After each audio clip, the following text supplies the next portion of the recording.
देश और दुनिया भर में आज धूमधाम से रंगों का पर्व होली मनाया जा रहा है। इस मौके पर हर गली, चौक, चौराहों, बाजारों में रौनक है। लोग एक दूसरे को रंग और गुलाल लगाकर होली की शुभकामनाएं दे रहे हैं। कई जगह लोग नाच गाकर होली का जश्न मना रहे हैं। देश के अलग अलग प्रांतों में अपने अपने तरीके से होली मनाने की परंपरा है और आज भी उसी परंपरा के साथ अलग अलग शहरों में होली मनाई जा रही है।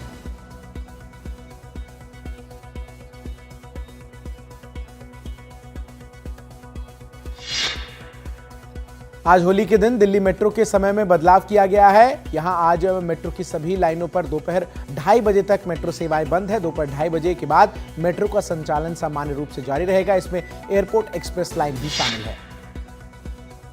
उज्जैन के महाकाल मंदिर में भी होली का त्यौहार मनाया गया। महाकालेश्वर मंदिर में शाम की आरती के दौरान जमकर गुलाल उड़ाया गया। महाकालेश्वर मंदिर के पुजारी ने बताया कि बाहर ज्योतिर्लिंगों में प्रमुख भगवान महाकाल के दरबार में सबसे पहले त्योहारों की शुरुआत होती है।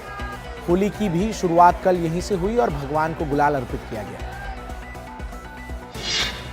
उत्तर प्रदेश के संभल में जिस कार्तिकेय मंदिर को 46 साल बाद खोला गया था, वहां कल से ही जमकर होली खेली जा रही है। यहां भक्त श्रद्धालु रंग गुलाल उड़ाकर और भजन कीर्तन कर होली का आनंद ले रहे हैं। इस मौके पर स्थानीय लोग और श्रद्धालुओं ने कहा कि यह क्षण हमारे लिए ऐतिहासिक है। इस आयोजन को देखते हुए स्थानीय प्रशासन पूरी तरह सतर्क है।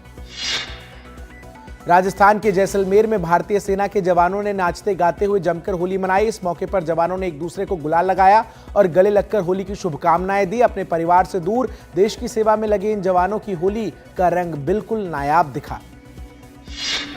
होली के मौके पर उत्तर भारत समेत देश के कुछ इलाकों में गुजिया बनाने और खिलाने की परंपरा है। उत्तर प्रदेश के लखनऊ और गोंडा में गुजिया का अलग रंग बाजार में दिख रहा है। लखनऊ की एक दुकान में 24 इंच लंबी और 6 किलो वजन वाली गुजिया बनाई गई। ये gujiya India book of records में शामिल हुई है। वहीं गोंडा में होली के लिए खास बनाने वाली गुजिया को गोल्डन गुजिया भी कही गई है, जिसकी कीमत 50,000 रुपए किलो है।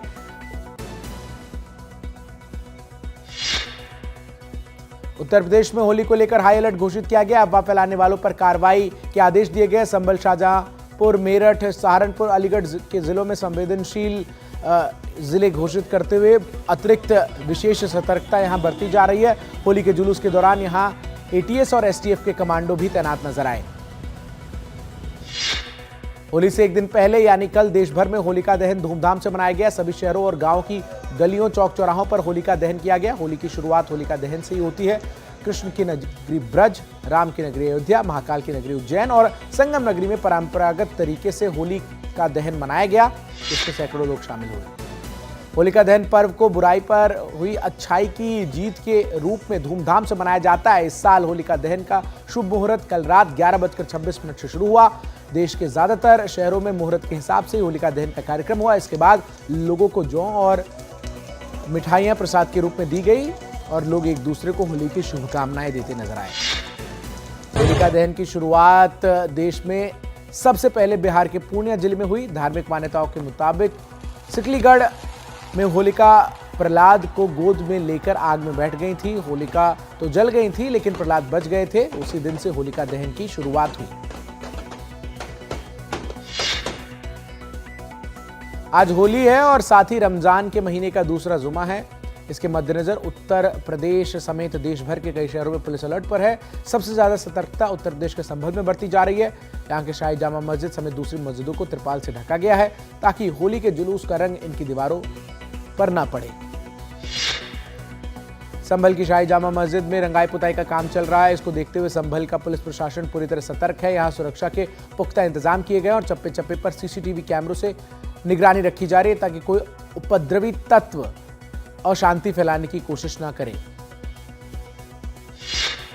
राष्ट्रपति ने आम आदमी पार्टी के नेता मनीष सिसोदिया और सत्येंद्र जैन के खिलाफ एफआईआर दर्ज करने की इजाजत दे दी है। सूत्रों के मुताबिक ये मामला 1300 करोड़ के कथित क्लासरूम घोटाले से जुड़ा है। फरवरी 2020 में सीवीसी ने 2400 से ज्यादा क्लासरूम बनाने में हुई अनियमितताओं को उजागर किया था। वहीं अभी सिसोदिया शराब घोटाले में तो सत्येंद्र जैन मनी लॉन्ड्रिंग मामले में जांच का सामना कर रहे हैं। फिलहाल दोनों जमानत पर हैं। क्लासरूम बनाने में हुई अनियमितताओं के मामले में हुए केस पर आम आदमी पार्टी के नेता सिसोदिया ने कहा कि मैं बीजेपी और केंद्र सरकार को कहना चाहता हूं कि जितने मामले दर्ज करने हैं कर ले, हम उनके सामने नहीं झुकेंगे। साथ ही उन्होंने दिल्ली की रेखा सरकार से सवाल पूछा कि जो उन्होंने महिलाओं को 2500 रुपए महीने और मुफ्त सिलेंडर का वादा किया था वो कब पूरा होगा। पंजाब में 21 मार्च से विधानसभा का बजट सत्र शुरू होगा, जिसकी शुरुआत राज्यपाल के संबोधन से होगी। 26 मार्च को बजट पेश किया जाएगा और ये सत्र 28 मार्च तक चलेगा। राज्य के वित्त मंत्री हरपाल सिंह चीमा ने इसकी जानकारी दी। तमिलनाडु में चल रहे भाषा विवाद के बीच मुख्यमंत्री स्टालिन ने बड़ा कदम उठाया। स्टालिन सरकार ने राज्य में इस बार के बजट से रुपये के सिंबल को हटा दिया है, इसे तमिल सिंबल से रिप्लेस कर दिया गया है। तमिलनाडु सरकार का यह फैसला ऐसे समय में आया है जब पहले से ही तमिलनाडु में हिंदी के विरोध को लेकर सियासी जंग छिड़ी हुई है। तमिलनाडु सरकार के इस कदम पर केंद्रीय वित्त मंत्री निर्मला सीतारमण ने तीखी प्रतिक्रिया दी है। उन्होंने कहा है कि रुपए के चिन्ह को पूर्व की कांग्रेस के नेतृत्व वाली यूपीए सरकार के समय 2010 में लागू किया गया था। ऐसे में उस वक्त डीएमके सरकार ने उसका विरोध क्यों नहीं किया था? ये खतरनाक मानसिकता का संकेत है जो भारतीय एकता को कमजोर करती है। मणिपुर में जारी गतिरोध के बीच कल 6 नग विधायकों ने राज्यपाल से मुलाकात की। इन्होंने राज्य में जारी संकट में समाधान और सहयोग का भरोसा दिया। साथ ही उन्होंने राज्य की जनता की मौजूदा चुनौतियों पर चर्चा की और सरकार के प्रयासों का समर्थन करने की प्रतिबद्धता जताई। बैठक के बाद विधायकों ने कहा कि उम्मीद है कि राज्यपाल के नेतृत्व में मणिपुर में शांति और स्थिरता लौटेगी। छत्तीसगढ़ के बीजापुर में 17 नक्सलियों ने सुरक्षा बलों के सामने सरेंडर किया है। सरेंडर करने वाले नक्सलियों में से 9 पर 24 लाख रुपए का इनाम था और ये सभी नक्सली गंगलूर इलाके में सक्रिय थे। नोएडा के बिसरख थाने के चिपियाना गांव से झूठी शान के लिए कत्ल का एक मामला सामने आया। यहां एक पिता ने अपनी बेटी के प्रेम विवाद से नाराज होकर उसकी हत्या कर दी। हत्या में लड़की का भाई भी शामिल रहा और दोनों आरोपियों ने सबूत मिटाने के जल्दी अंतिम संस्कार भी कर दिया। फिलहाल पुलिस ने दोनों आरोपियों को गिरफ्तार कर लिया और मामले की जांच कर रही है। गाजियाबाद से फर्जीवाड़े का एक हैरान करने वाला मामला सामने आया। यहाँ पुलिस ने ओमान के एक फर्जी एम्बेसडर को गिरफ्तार किया है। इसके पास से फर्जी दस्तावेज भी बरामद किए गए हैं। केएस राणा नाम के इस आरोपी की कार पर हाई कमीशन का फर्जी नंबर प्लेट है। यह आगरा यूनिवर्सिटी में लेक्चरर और कुमाऊं अल्मोड़ा यूनिवर्सिटी में वाइस चांसलर रह चुका है। सिक्किम के कई हिस्सों में हो रही भारी बर्फबारी। मौसम विभाग ने 15 मार्च तक बर्फबारी और शीतलहर को लेकर अलर्ट जारी किया है। ताजा बर्फबारी की वजह से यहां तापमान में गिरावट आई है और मौसम ठंडा हो गया है।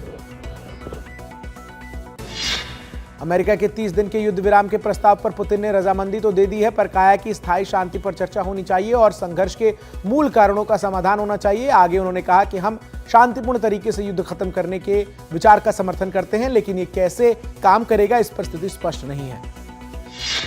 महिला प्रीमियर लीग 2025 के एलिमिनेटर मुकाबले में मुंबई इंडियंस ने गुजरात जायंट्स को हरा दिया है। मुंबई ने पहले बल्लेबाजी करते हुए 20 ओवर में 213 रनों का विशाल स्कोर खड़ा किया, जिसके जवाब में गुजरात की टीम 19.2 ओवर में 166 रन बनाकर ऑल आउट हो गई और मैच 47 रनों से हार गई। गुजरात पर जीत के साथ ही मुंबई ने महिला प्रीमियर लीग की फाइनल में जगह बना ली है। कल फाइनल मुकाबला मुंबई इंडियंस और दिल्ली कैपिटल्स के बीच खेला जाएगा। वुमेन्स प्रीमियर लीग के फाइनल में ये दूसरा मौका है जब इन दोनों टीमों की टक्कर हो रही है। इससे पहले WPL के पहले सीजन की फाइनल में मुंबई ने दिल्ली को हराकर खिताबी जीत दर्ज की थी।